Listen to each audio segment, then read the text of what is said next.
Welcome to CSIS Online. Join us as we bring together top experts and thought leaders to discuss innovative ideas and real-world solutions to global issues, from security and economics to technology and environment. Tune in and be part of the conversation.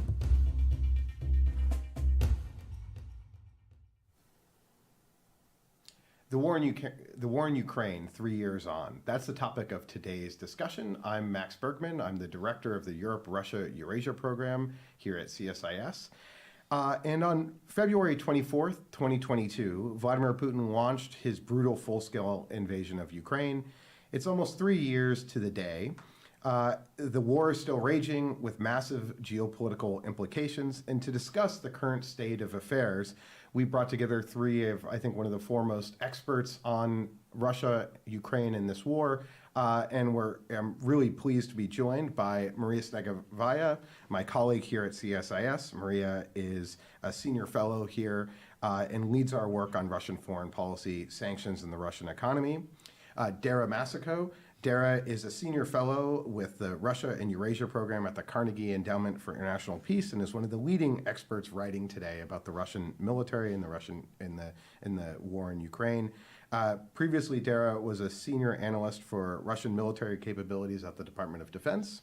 And last but certainly not least is Michael Kimmage, the director of the Kennan Institute at the Wilson Center, and previously a professor of history at the Catholic University of America. And from 2014 to 2017, he had the proud honor of being colleagues with me at the Secretary of State's policy planning staff at the U.S. Department of State, where he oversaw the Russia-Ukraine portfolio.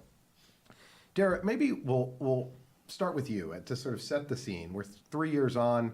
War is still raging. What is the current state of the war in Ukraine? What does the current dynamic look like on the ground? Well, thanks for having me. So basically, the Russians are continuing their pressure along the front, and it's concentrated in a few areas. In Donetsk, near the city of Pokrovsk, they continue to hammer and try to chip away and bypass the city. The Ukrainians built a layer of defenses around the city proper, and so the Russians have learned to flank around it. To the north, they're also pressing in areas near Kupiansk.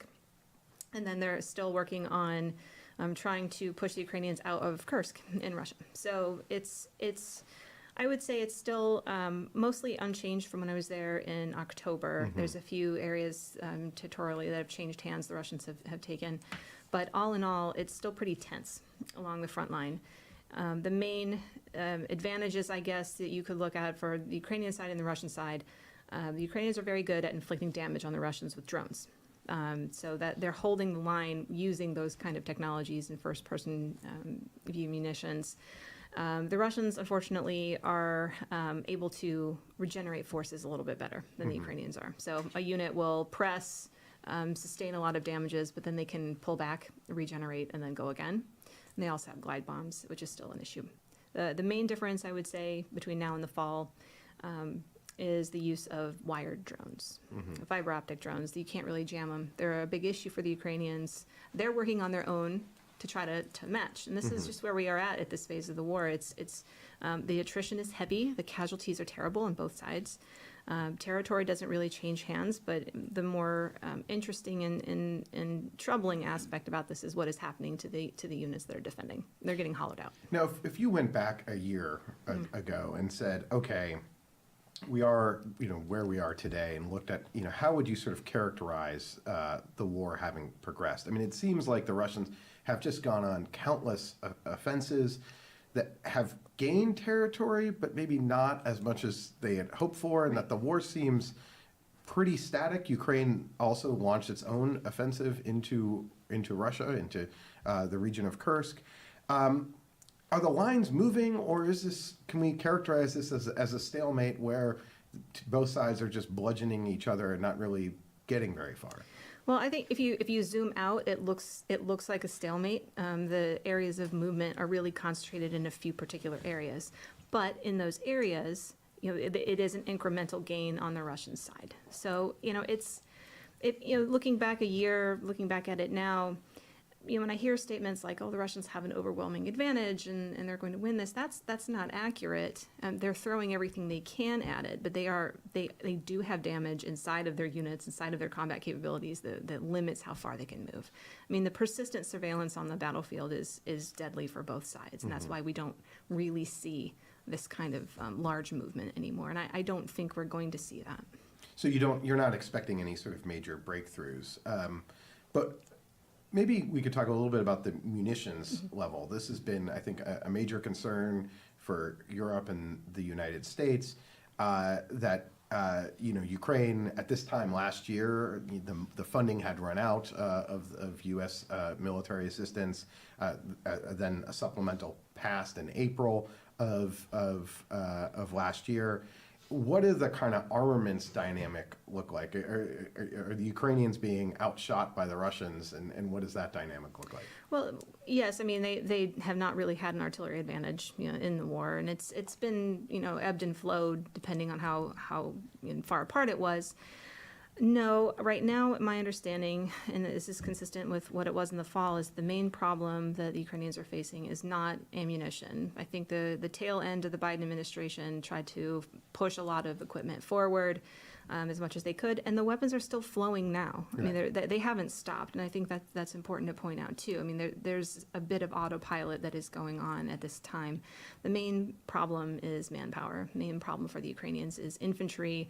They are not getting in enough people for the casualties that they're sustaining. They are coping with it with drones, with good drone use. And they have actually really, really boosted their own domestic drone production, which is a positive thing I don't think we should avoid talking about. In case aid stops, they still have that domestic capability.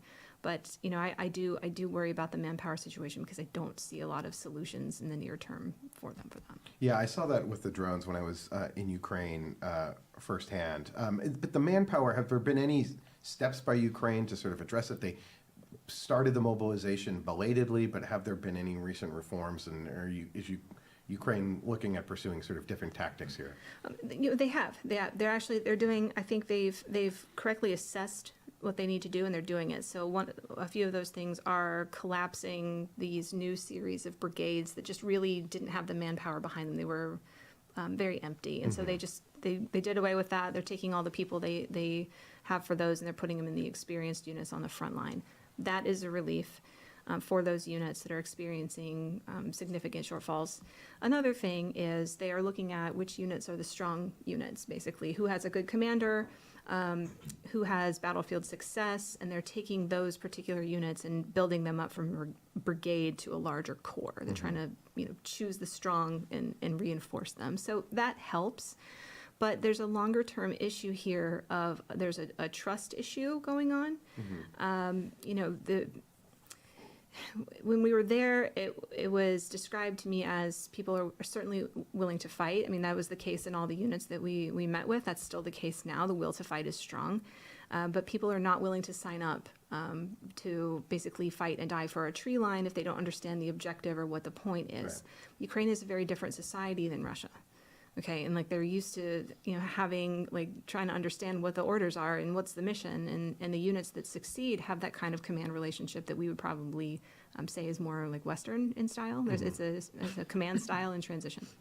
So they're working on it long term, and that must happen regardless of how the war ends or not. This is critical for them to resolve. But short term, there's still real challenges. Maybe one final question for you before we turn to Michael about the negotiations, and Maria and all of you. But so militarily, do you see a situation where for maybe both Russia and Ukraine could just be like, we're not going to get anywhere, time for talks, and that the military situation on both sides is sort of pointing in the direction of let's have negotiations? Is that are you sensing that, or? Well, I mean, that's a political question. Yeah. So if we just look at the situation on the ground, the Russians are throwing people and equipment at this, and they're sustaining casualties, and they just keep doing it. I mean, they've been doing this now for a year plus, same thing, taking significant casualties.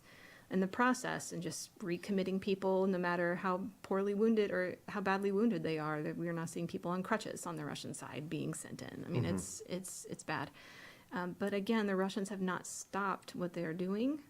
They don't stop the attacks. They haven't stopped missile strikes. Drone strikes are heavy, and this is all since the election. So if there was a thought that, oh, maybe they'll ease up a little bit to see what that does for talks, I haven't seen it. And, on the Ukrainian side, they're just trying to hold the line. Yeah. Michael, let me turn to you. It's been a very eventful last few weeks in transatlantic relations, as well as in Russia, Ukraine, U.S. Policy.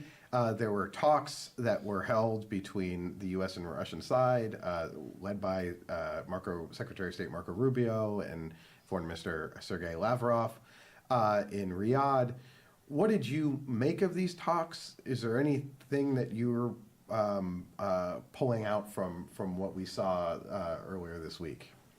Well, it's interesting to analyze the U.S. side, which is very significant in all of this, because in a way the initiative has been coming from Washington in the last couple of weeks, and the changes have been coming from Washington. On the one hand, it's a very public way of pursuing diplomacy that you see social media postings and a lot of messaging from Secretary of Defense Csis, Secretary of State Rubio, Vice President Vance, and President Trump, of course. On the other hand, I think the administration has been less than forthcoming, for reasons one can understand, about what agenda it's pursuing. So you see certain benchmarks and impulses that are being given in the public communication, but it's not effortless to discern what the U.S. agenda is. I think you can make a few inferences. I wouldn't do it with total confidence, but one, of course, is that the U.S. is not going to wait for Ukraine to conduct diplomacy. That's already obvious. Secondly, the U.S. is not going to be deferential or overly solicitous of Europe. So Europe can come along if it wishes. That's sort of how I read this form or style of diplomacy, but it's not going to be as it was under the Biden administration and probably would have been under the Harris administration, that it's really going to be kind of a joint transatlantic endeavor with lots of consultation and back and forth. There's the issue of critical minerals in Ukraine, which is sort of the news of the day in terms of General Kellogg and his meeting on this particular day. Maybe you could outline a bit of what happened there. Right. I wish I knew the details with sort of more clarity. But it seems like on the U.S. side, there have been various requests put forward about investment and access to critical minerals in Ukraine, and this sort of in return, retrospectively, for prior commitments of military aid, and perhaps as a foundation for future commitments of military aid. So there's that, which is a novel development, and then there's an ongoing conversation with different layers of messaging from the Trump administration about what security guarantees could look like. Perhaps a European force, which Foreign Minister Lavrov has already rejected. Perhaps some other configuration. So it seems like in these respects, by really pushing the envelope diplomatically, a kind of approach to Ukraine that involves a degree of economic statecraft, and some speculative conversation about what security guarantees could look like after a hypothetical ceasefire. This seems to be the outlines of the U.S. agenda and position. That's the best that I can characterize it, but it's not easy to do because it's happening very fast. Yeah. And the agenda itself to me still seems like it's under wraps. Yeah, I mean, Europeans for months have been debating a European force, a European peacekeeping force, European boots on the ground. It all sort of struck me as a worthwhile conversation, but putting the cart before the horse to some degree, because you have to get to an actual ceasefire peace agreement. But I think what kind of struck me, and I think struck a lot of analysts, is that it seemed, in some ways, the talks seemed, when it pertained to Ukraine, were sort of talks about talks, were sort of talks about how to have negotiations about ending the war. But then there was sort of this other side piece that seemed very much about U.S.-Russia relations, and improving or expanding U.S.-Russia relations, which I think caused a lot of consternation both in Kyiv and many other European capitals worried about the U.S. security presence in Europe, given some of the comments from Secretary of Defense Hegseth about transferring responsibility for European security to Europeans, but at a moment where the U.S. may reduce forces, may that become part of talks with Russia? What did you make of the kind of bilateral effort? Is this sort of a new, another attempt by an American administration to reset relations? How did you see this? I think that's fair. I think it's a good way of characterizing it, although I don't think that the word reset has come up from the Trump administration, maybe for obvious reasons, because there's a track record of failure with that particular word. I think they feel entitled to a new go-round, that they don't want to inherit the constraints and the problems of the past, and so they want to define things in their terms.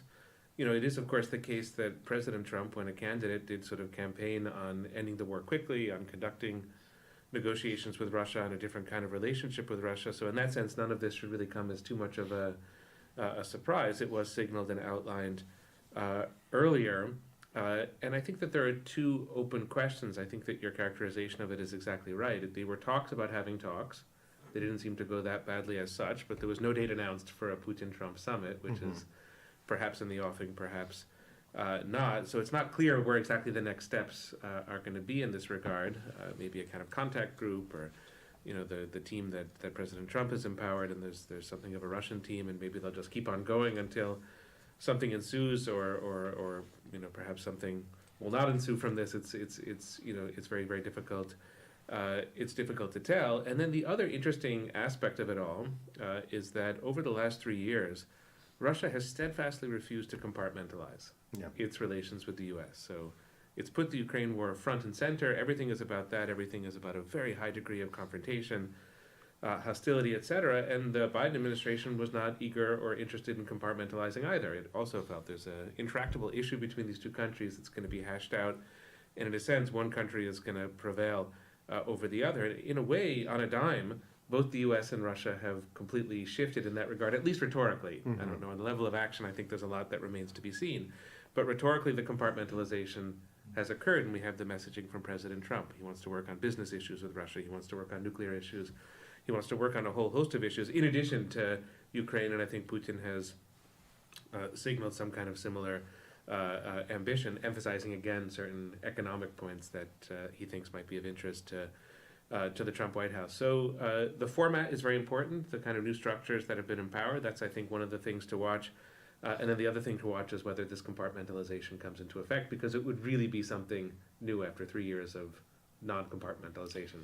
Before turning to Maria, I mean, one of the, I think, major complaints about these negotiations was both from the Europeans about being cut out, but the Ukrainians weren't there also. And it kind of struck a lot of people that if you're going to have talks, you need to have, both warring parties.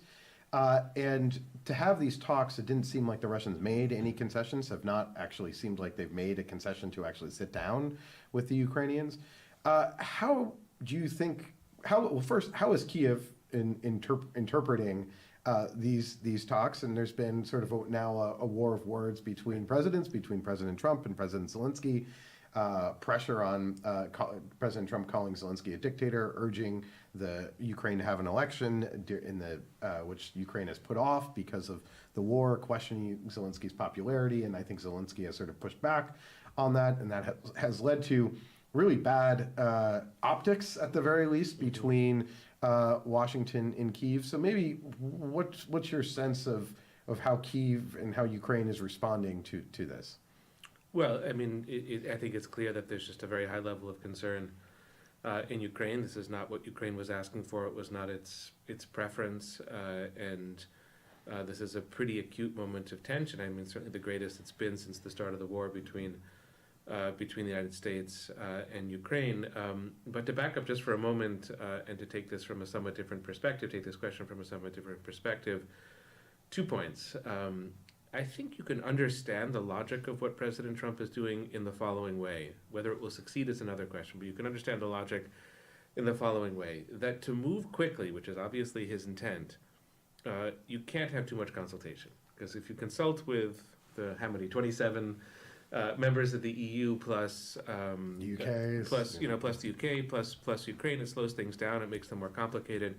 The diplomacy would get watered down, and you have less wiggle room and less leverage. So as a matter of tactics, you can understand why you might proceed in this way. And of course, it is the prerogative of an American president to meet with a Russian president. It's not a breach of protocol. There's certainly no etiquette that argues against it. It's a choice, of course. And you can kind of understand why, for the sake of speed or for the sake of flexibility, this might be done. But the second point... Maybe just a quick thought on your first point, is that, I mean, the U.S. has indeed negotiated with Russia over the heads of Europeans on all sorts of nuclear issues, the New START treaty when I was in government. The difference, though, is that there was an effort to also reassure the Europeans about that we're not sort of undermining their security. And I think that's the part where the other side of the Munich Security Conference, especially with Vice President Vance's remarks and others, that we're sort of giving it to Europe in sort of both ways, locking them out and then also providing the opposite of reassurance. No, that's absolutely correct. Interjecting. So, there's a kind of upping of the ante when it comes to grievances that the Trump administration has with Europe at exactly this moment, and that's very, very relevant as context. But the second point is that, it's very important for the U.S. at the moment, for the Trump White House, to understand not just the nature of its leverage, which is considerable because of all the military assistance the U.S. gives to Ukraine, but it's very important to understand the limits of its leverage. And the limits of its leverage mean that if you're going to have successful diplomacy, it's going to have to be a lot about persuasion. It's going to have to be about persuasion on the Ukrainian side if the U.S. is going to push past certain Ukrainian thresholds, which could, of course, happen because of the situation that Dara just described on the battlefield. Europe is an extremely important actor in all of this because of the aid it provides, because of its equities in the region, in Ukraine, because of refugees that Europe has absorbed, et cetera, et cetera. And so there, either you need to get the buy-in, or through consultation you have to understand what the interests are, or you have to persuade. And you could add in, to make it even more complicated, it's what makes this diplomatic situation so enormously complex, that Turkey matters to this, and China matters, and there are other powers that are going to be relevant to a true diplomatic solution to the crisis, to the war that's happening before our eyes in real time. So, the U.S. can drive the tempo, it can drive the media conversation, certainly, but when it comes to diplomacy, there are so many limits on the leverage that's going to push the U.S. back, I don't know, into the arms of the Europeans. That's hard to predict, but it's going to push the U.S. back into a mode where consultation, process, multilateralism is just going to be unavoidable. No, I think that's a great point. Maybe something we'll pick up later in the conversation, because it does strike me that Europe, in some ways we think of Europe as sort of weak and feckless, but actually with their economic and military capacity, while not being anywhere near what we have, do have the resources, or at least potentially, to sustain Ukraine's war effort and therefore enable Ukraine to essentially say no to a deal that Ukraine may not want to agree to. But Maria, I want to turn to you maybe to offer your insight into the, Russia's perspective here.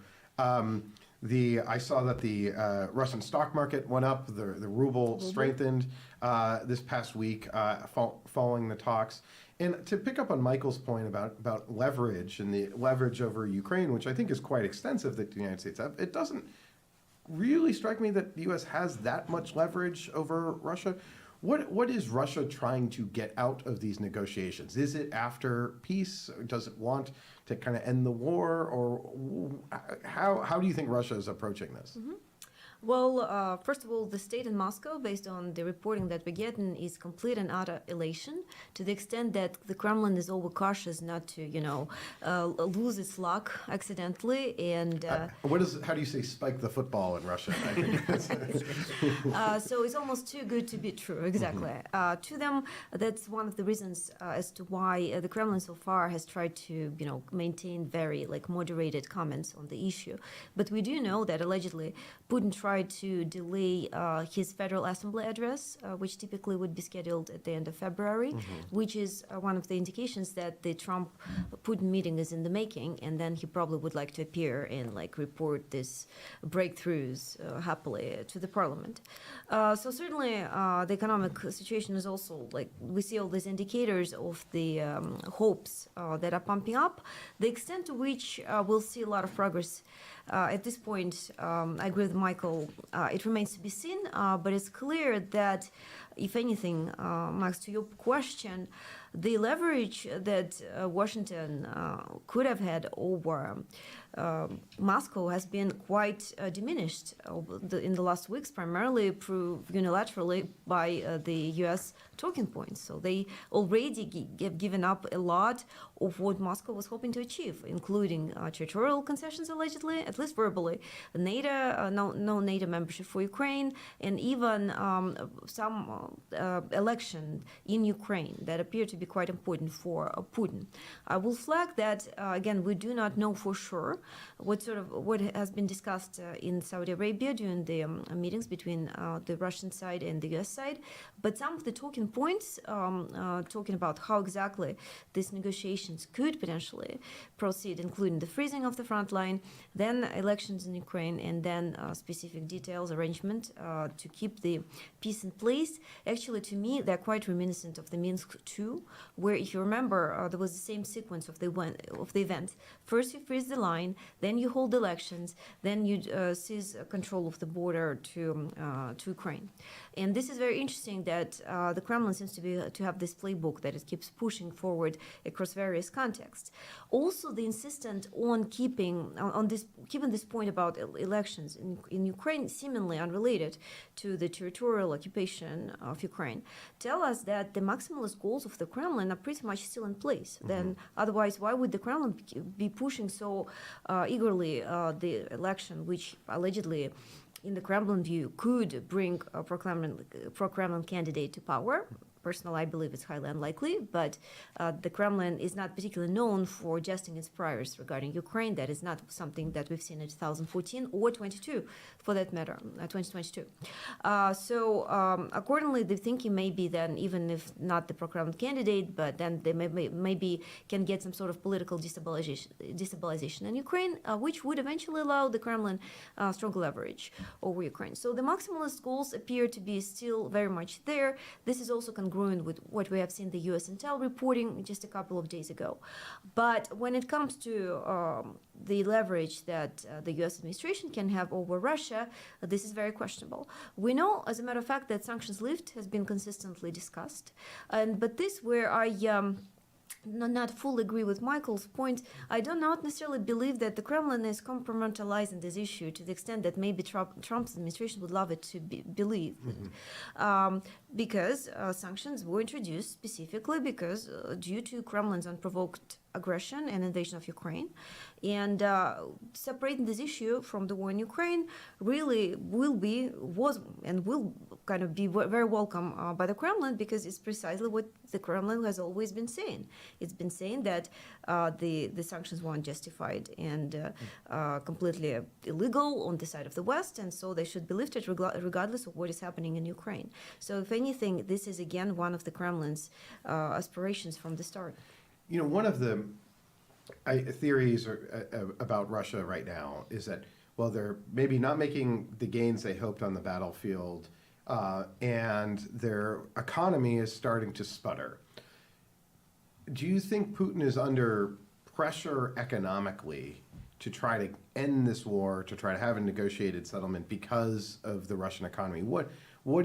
How much pressure is that putting on Vladimir Putin right now? Yeah, well, domestically, Russian economy is not doing great, and it wouldn't be right to say that sanctions do not work.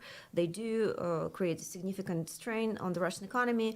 There is growing inflation, and there is slowing down economic growth, which altogether create the risks of stagflation, exactly what you'd expect given the Kremlin's war Keynesianist model that is known for creating risks of stagflation. Nonetheless, most analysts, most economists assess that even under given constraints, without sanctions lift or anything like that, the Kremlin can continue the war for a couple of years at the very least. Domestically, we have also seen more or less compliant elites and society with the war, and if anything, a reshuffling of the society in a way that makes it easier for Putin to achieve, sort of sustain his goals. So there is no imminent pressure on the Kremlin that would push it towards the negotiation table. But at the same time, I would also disagree with some of the talking points of the U.S. administration that Russia is completely invincible, right? As Dara pointed out, there's actually a lot of of damage that Russia has sustained. It so far is able to deal with it, but it's not getting any better. And altogether, if sanctions were to be reinforced, because Russian economy has lost a lot of the protection mechanisms that would have otherwise helped it in case of a big blow. For example, an incident that would push the oil prices down for a while can be really detrimental for the Kremlin. So it's not invincible, but it's also nowhere near complete collapse. And is there any sort of domestic political pressure right now on Putin? You know, it's been about a year since the murder of Alexei Navalny. The liberal opposition has largely fled Russia, especially in the early days of the war.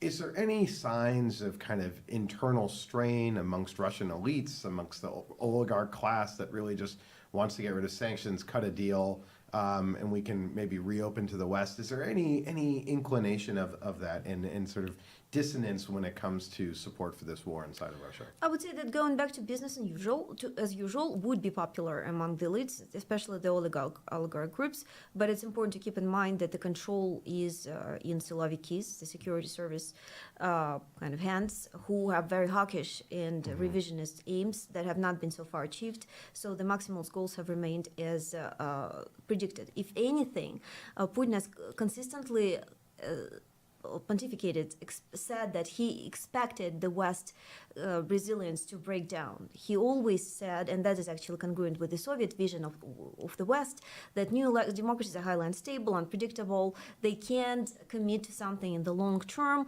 and eventually a new candidate will come to power who would sort of abandon previous commitments. And unfortunately, it looks like in that regard, Putin was not wrong based on the new developments in the US politics. Accordingly, if anything, that reconfirms the Kremlin that they have a very good understanding sense of the West, and if anything they can do, basically they can achieve the goals, which do not only include control over Ukraine, a reminder, right? But there's much more ambitious goals regarding the radical revision of the European security for NATO to go back to 1997 borders and whatnot. That, I think, will very much remain in place, and if anything, many within the Kremlin elites will feel empowered to do that. In fact, we already see like rumors of them saying similar things. Great. I think we've done a really good job at sort of setting the current stage of sort of where things stand. I mean, it strikes me, and I'm curious if anyone agrees or disagrees with this, but I think the kind of Russia expert community is quite skeptical that negotiations are going to result in sort of a firm and lasting peace, or that they'll make a lot of headway. I think, I mean, do any of you see kind of a clear path for these negotiations to result in something that is somewhat stable, or even a ceasefire outcome where the shooting stops and both sides can sort of lick their wounds and maybe prepare for round three, but at the very least stop fighting? Do we see a scenario in which that comes about? Dara, maybe I'll put you on the hot seat. Well, so both would benefit from a ceasefire in different ways, right? The Russians will reconstitute. They're already doing that regardless. The Ukrainians can have an opportunity to address some of these manpower and training issues, refit some of these units. The Ukrainian units are not able to rotate off the line very often because the Russians target them ruthlessly when they're doing it, and there's not a strategic reserve available. A ceasefire would allow them to have that opportunity. There's different types of things like physical barriers and minefields and things you can put in place. But from a larger perspective, the new administration is talking a lot about economic recovery, economic development. Let's partner with Kyiv and sign this document on rare earths and oil and everything else. But it's not really a good business investment for whichever businesses to invest in Ukraine if they're still taking missile salvos every month. Right. There has to be some kind of agreement in place where the missiles will stop, the drone attacks will stop, electricity can be restored. I mean, these are the kind of things that if they're trying to use economic development as a policy hook, which I have some concerns about that. but you have to have a ceasefire in place in order to pursue that. And Right. I don't see that same kind of attention, like here, sign this document on rare earths, but there's no security agreements in place. They're incompatible. Right. This is one of the major challenges for Ukraine in economic recovery. Right. Attracting businesses to invest in Ukraine that are going to build physical factories, things like that, or mining facilities that could be targeted is a real challenge. I guess, Michael, I mean, how do you see the prospects right now for success in terms of either just stopping the fighting or a long-term peace agreement? Well, of course, as all of us do at this table, I wrote a piece about this a few days ago and offered two suggestions that the diplomacy should be very incremental in nature and should be very private in nature. And it does seem to me, shockingly, that the White House didn't listen to my advice in this regard. But let me just lay out what I think is the most optimistic case scenario for negotiations, because as you say, Max, there's a lot of agreement about where things could go wrong, but it's useful maybe just as an imaginative exercise to see where things could go right. So the most optimistic scenario I can come up with is not one that revolves around a ceasefire, and not one that revolves around a document, Minsk-like, referring to the diplomacy that was conducted in 2014 and 2015, where documents were signed, but they had very little bearing on the actual situation. So not a sort of Treaty of Versailles type diplomacy, but instead, and there was an inkling of this in Riyadh, instead a kind of concerted effort to moderate, minimize, and sort of draw back the war itself. And the inkling that I noticed was the trial balloon put forward by the Trump administration that there could be reciprocal diminishments in strikes on electrical grid, that Ukraine would strike less in Russia and Russia would strike less in Ukraine. That's something that Foreign Minister Lavrov immediately swatted away. But it seems to me like in theory, that's a very good approach, because there has to be the realization in both countries, Ukraine and Russia, that neither is going to win completely. There has to be a realization, in ways that Dara has just been laying out, that the costs on both sides are very great. And there has to be the realization that on both sides, it's not visible yet in Russia, it's a little bit more picturable in Ukraine, but there could just be cracks in the political edifice. But we say that Russia looks solid and stable, but so did Russia look solid and stable in 2023 when a military mutiny occurred to the surprise of everyone. And now we're even more into this long and terrible war, and so the pressures under the surface have to be even greater. So if there are those incentives, I think there might be the potential for scaling back the war. And the appeal of this model to me is that Putin doesn't have to lose face by claiming that he's giving up on some of his objectives.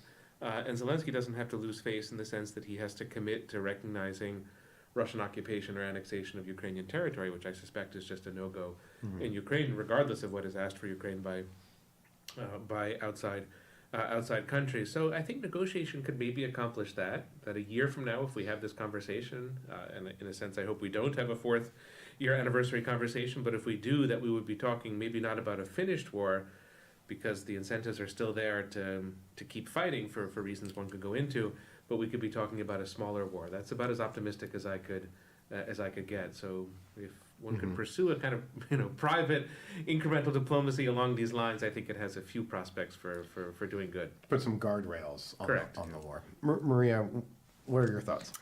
I would just say that it depends on how ambitious President Trump is about revising the existing U.S. foreign policy direction. But to me, it's not completely unfeasible in view of everything that's happening that there might be some arrangement that Putin and Trump can come up with. Just because it seems that the key challenge to both of them in this regard is actually the liberal foreign policy, the way that it's been shaped until now.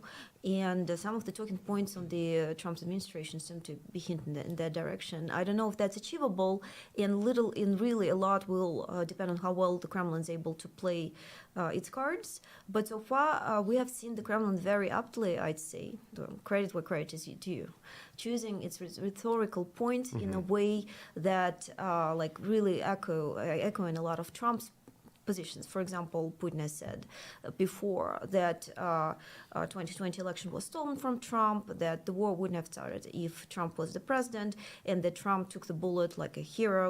And in response, he's getting a lot of his talking points actually echoed often by the U.S. Administration members. Like, for example, the fact that Ukraine may have started this war. The Ukraine is the one to blame, not Russia. So I don't know.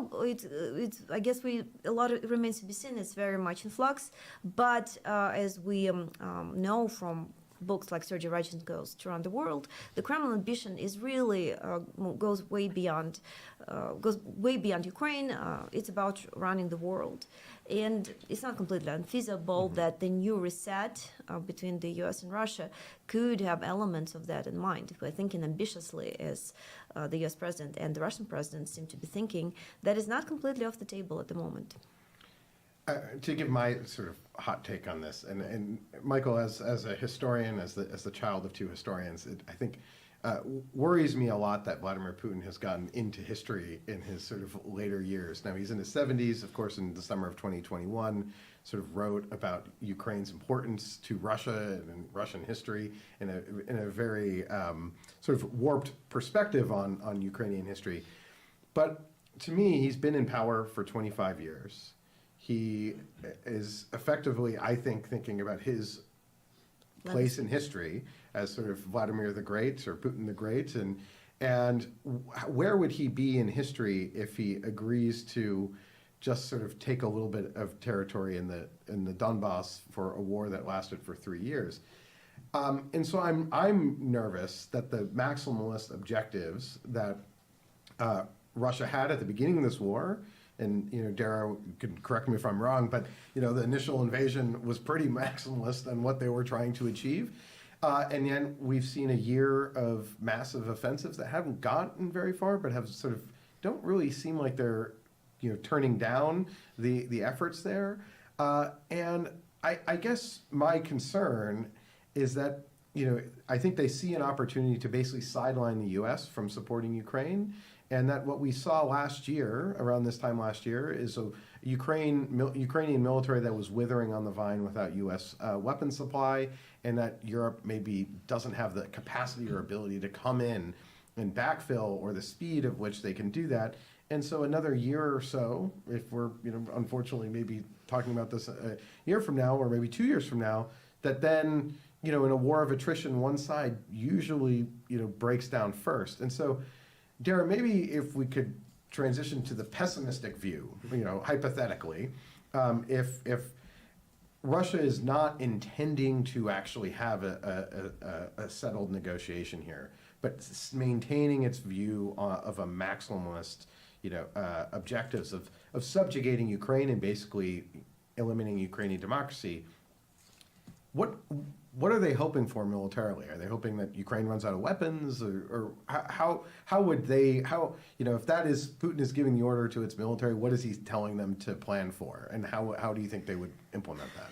So I think, we've had three years of this phase of the war, moving into the fourth, and we're seeing Russian policy decisions and revealed preferences from how they're choosing to fight this, because you don't see Vladimir Putin tapping into the 25 million, men that they claim that they have in strategic reserve to do this. They did one time 300,000 emergency mobilization, and then they're buying everybody else off with very good benefits, very good wages. But that is a policy choice. He does not surge people into this to decisively end it on some terms. I mean, this is it's managed politically with what he can get away with at home. And so I think about that, and I think people are like, oh, the Russians are willing to do X, Y, Z. No, they haven't. They haven't been willing to throw people into it, and the same could be said for the Ukrainians as well. Their demographic situation is bad, but there are plenty of men walking around the streets in Ukraine of all ages. I've seen them, but the policy choice is we are not going to use these people like World War I. We're going to use drones and FPVs and other things like that to try to minimize the casualties. That's a policy choice too. So, Putin, I think probably minimum would like it in a world where he occupies all of the areas that he annexed into Russia, right? Illegally Donetsk, Luhansk, Zaporizhia, Kherson. He does not have the military to deliver that to him, and he will not have it for several years. And again, all of that is completely fungible based on what kind of support goes into Ukraine, what decisions they make on the ground. So reality hits him in the face every time. He just doesn't have it. And the metaphor that I used a year ago, and I think it's still true, is I think of it, the Russian military, as a car that has blown its transmission. Okay, it cannot get into the higher gears because of the damage and the casualties and the losses that it has already sustained. So it's flooring the gas. At like 20 miles an hour. 20 miles an hour. I have had a Ford Thunderbird that blew its transmission on a highway. I know what it's like. But he's flooring the gas, and they're using motorcycles, they're using, Ladas, they're using donkeys, they're using all these things to stretch out what they have left in the Soviet stockpile to do this. But again, they're trying, and this is all that they can do right now. But my concern is that the challenges that they would face materially don't emerge, I think, this year. They emerge next year. And my concern is if the war comes to a conclusion this year before they have scraped the bottom of the barrel, they'll conclude that this works. Yes. And that's very dangerous, because every time they conclude that something works, they do it again, but bigger. And that's has terrible implications for Ukraine, has terrible implications for Europe. Michael, I want to turn to you, but one quick follow-up. We saw North Korean forces fighting Ukrainian forces in Russia, in Kursk. Is there a danger or something that you're watching of a real manpower pipeline coming from North Korea, that this was sort of the beginning of what could be a much larger flow of North Korean forces into the battlefield, might then help Russia address some of its manpower concerns?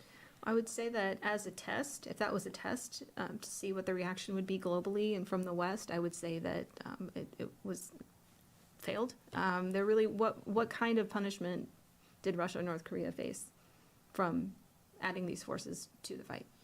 They didn't. So in terms of what lessons they draw from that, why not do it again? And just keep doing it. Now, that particular force has taken a lot of casualties. In the meantime, they arrested and recovered, and they're recommitting them at this point in time. But again, what price did either one of them pay for doing it? It's, I think they will expand if given the opportunity, and there's an opportunity. Michael, you wanted to jump in. I just wanted to amplify the point that Dara is making, thinking about it not in military terms, but in diplomatic terms, and it's a difficult one, I think, to describe. Clearly, Russia can't be seen as losing a war that it's unable to win, and that's very relevant for the negotiations. So yes, a kind of phony ceasefire, Minsk-style commitments to things that Russia's never going to do. You have to worry about that a lot with the diplomacy, because Russia does have certain incentives, I think, to pause. That an operational pause, if that could be achieved, would benefit Russia. But in terms of the core ambitions, which are not easy to figure out, we don't have hard evidence on this. But if Russia were to accept where it is now, sort of the territory it has behind the line of contact, which is something that's sort of in conversation about these negotiations, in my assessment, it's much too little for Putin. Yeah. He may have insufficient capacity to get further, but the ambitions are certainly still there. I would guess for a kind of, it's a sort of a set of layers when it comes to the ambition, but Odessa probably, not just Kherson, maybe all of the Black Sea coast, and if not Kiev itself, although I think that remains as a kind of aspirational, maybe fantasy you could say, but it's sort of still there. What one, in a very academic way, might describe as suzerainty over Ukraine, that Russia has veto power over Ukraine's core foreign policy choices. I think that ambition is absolutely still baked into Putin's approach to this war. He's not going to negotiate that away. Yeah. So the question is, how much capacity do you have to limit that ambition, to contain it, to control it? I know CSIS has done a lot of work on the notion of containment. I think it still remains very relevant. But any negotiation with Russia at the present moment that doesn't factor in the scope and scale of these ambitions is going to have a hard time moving forward. So that's really important. The capacity question is one question, the ambition question is another, but the ambition question has to remain front and center in our perspective. Marie, I want to turn to you on mobilization, but maybe just a quick point. It does strike me that when it comes to Ukraine, what is this about? We have a picture of the Maidan Square behind us. This is ultimately, I think, about what happened 11 years ago, where Ukraine wanted to have a European future. And I think for Russia, that remains the thing that they need to stop, right? Ukraine sort of moving closer to the European Union, being involved within the EU. There's been some conflicting signals there. NATO, they definitely want off the table, and apparently as does the Trump administration. But it does strike me a situation that settles the conflict, but enables Ukraine to sort of further integrate with Europe is a real loss for the Russians. And I therefore struggle to see how they would actually stop fighting, because once you stop fighting, you sort of open that door for Ukraine to, I think, run toward Europe even faster. Just very, very quickly, you could stop fighting and you could seem to stop fighting. Yeah. And in this scenario, seem to stop fighting is very probable, stopping fighting very improbable. And one of the things that struck me, and I think we should talk about, is when you walk the streets of these various cities in Ukraine, they only look Soviet on the outside, right? Yeah. The people are not the same. Like, you can see in real time, like the Russianness or shared Soviet just drain out of the country. It's not. It's now a Ukrainian country, and it just doesn't. I feel like they don't understand that in Russia. The buildings look the same, but the people they're different now. Yeah. They're different. And the ability for Russia to absorb this back into the Russian body politic strikes me as bizarre, although, we see a situation in Georgia where, it's still sort of on the cusp, that in some ways might be this sort of model that at least the Kremlin holds out hope that for them that they can, bide their time, corrupt Ukrainian democracy from the inside and then take it over. But given this, how brutal this war is, it seems really awfully hard to believe. But Maria, the question of mobilization, Dara mentioned it. Putin has all these men that he could just call up and not pay. It would be great for the Russian budget. They would have to incentivize people to go. It strikes me that he's having to balance concerns about his own regime stability to some degree, and doesn't want people to get this war to become very unpopular, and for him to become very unpopular. Do you think he might, push the mobilization button? We saw him do it in September 2022 when things looked particularly bleak for the Russians in the war as they were on the back foot. Do you think he might do that again this year? Jara, definitely feel free to correct me, but 2022 situation seemed necessitated by absolutely difficult situation on the battlefield for Russians when they lost a lot of territory that they occupied back to Ukrainians as a result of the counteroffensive. Right now, they seem to have stabilized the situation, and accordingly, the economic structure that they built in order at least to hold on to the territories that they occupy and keep pushing forward seems to hold. So the new model works for the situation that they've got, even if it doesn't really allow them to achieve all of their objectives. That's the first point. Second, I do not personally believe the concern is really with regime stability as much, since even if the mobilization was indeed the single most striking blow to Putin's popularity over the last 3 years, so self-inflicted, if you will, nonetheless, I just published a report analyzing the polling response to the challenges. It bounced back really quickly within several weeks. Indeed, the bouncing back was associated to some policies that the authorities have taken to slightly minimize the damage. But nonetheless, I think the lesson that we learned, that the Russian society tends to sort of digest these shocks and adjust to them. So I don't think it would be as detrimental to Putin if he was to announce the mobilization as many would expect. Having said that, I do believe one of the problems with such a large-scale mobilization is actually economic in nature, and that is because a Russian economy really is functioning at the full potential in terms of labor, and there is huge labor shortage. And just extracting in a very crude way a lot of people from various industries without allowing an adjustment would be actually problematic for the economy and for the military-industrial adaptation, among other things, more than it will be problematic for Putin personally, I think. And that is possibly one of the major reasons why the Kremlin has avoided doing that. Instead, it's a flexible model, and again. The Kremlin is has very Soviet thinking in a lot of ways about the world, but the instruments, the tools are very modern, very contemporary, right? We see that everywhere, like the use of internet for disinformation purposes, but also the use of the market means for all sorts of the needs that they have. And this flexible adaptation allows people decide, all right, based on market incentives, who wants to go fight. And typically those are people who are struggling to have decent jobs. Accordingly, they're basically trading their lives in return for these generous benefits.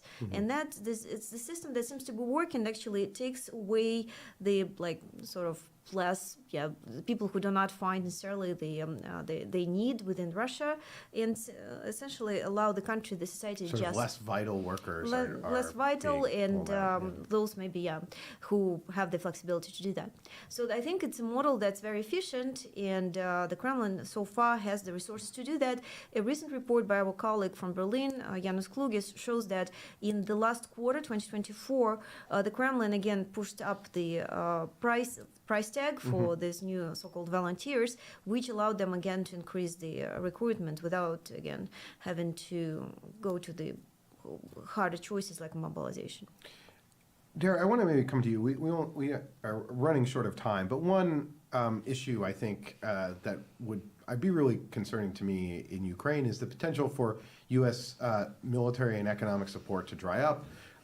With the shutdown of USAID, Ukraine was the largest recipient of development aid, so that is gone, or at least for now.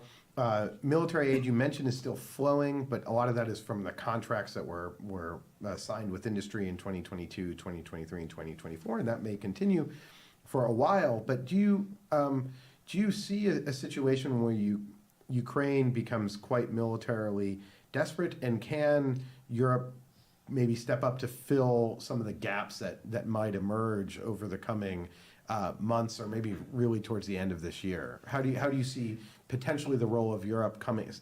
Do they need to step up as essentially to fill the gap that could be left by the United States? Well, I think no matter what, Ukraine needs to turn to European suppliers more. There's just a lot of turbulence, coming from DC right now on this issue.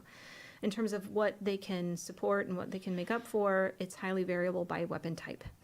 Artillery shells is probably the best case scenario, and if ours dropped away completely, then that's a 50% reduction at least in terms of what Ukraine gets. But the bigger problem is some of the more advanced systems like Patriot and some of the other air defense systems that we supply from here would run out. There are European variants like NASAM and IRIS-T that are very good. It would be very problematic for the Ukrainians, but I don't think it's a full stop to the war. So much of this at this point relies on artillery and drones and air defense. But I think, if there's other issues like intelligence and planning, if that gets turned off, then that's a whole nother, we probably don't have time to open that can of worms up, but that's another problem. Great. Well, maybe final question for everyone. I guess if we're projecting ahead, and you can take this question any way you want to see it, how do you see the next year playing out? You can be specific. I'm not going to force anyone to make any sort of specific judgments on where they think things are going, but what are the things that you're looking out for the next year, things that maybe we should be watching for? How hopeful are you that this time next year we won't be having this conversation? So maybe Michael, start with you.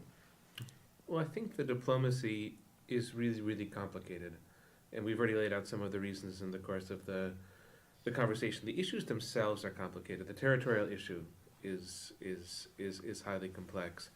The security commitment to Ukraine, which Ukraine is going to demand if it's going to go through with a ceasefire or some kind of armistice, that too is not easy to figure out. And to repeat myself, the number of moving pieces, all of the European countries, the United States, Canada, Australia, New Zealand, South Korea, Japan, Singapore, these are all countries that are supporting Ukraine. So the U.S. is one piece of that coalition, but certainly not the only one. And then, the global picture for this war and the way in which it's a war that matters to many different parts of the globe. That to me would suggest not that negotiations are destined to fail, but they are not destined to succeed quickly. In fact, they're very unlikely to succeed quickly. And so in a way, the situation, this may be consistent with the first 3 years of the war, is going to be driven by events on the battleground, unless you would have huge policy shifts. And Dara was just describing the potential for one of them, that if the U.S. would really decide to withdraw aid to Ukraine, of course, that's a choice that the U.S. could make unilaterally,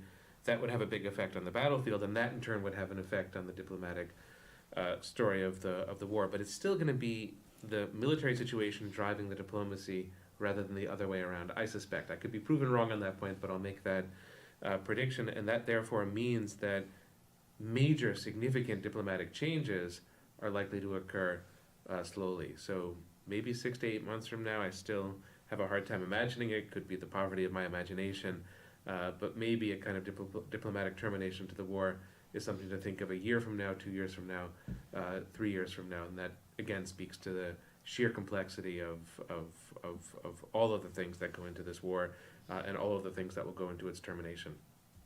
Dara, final thoughts.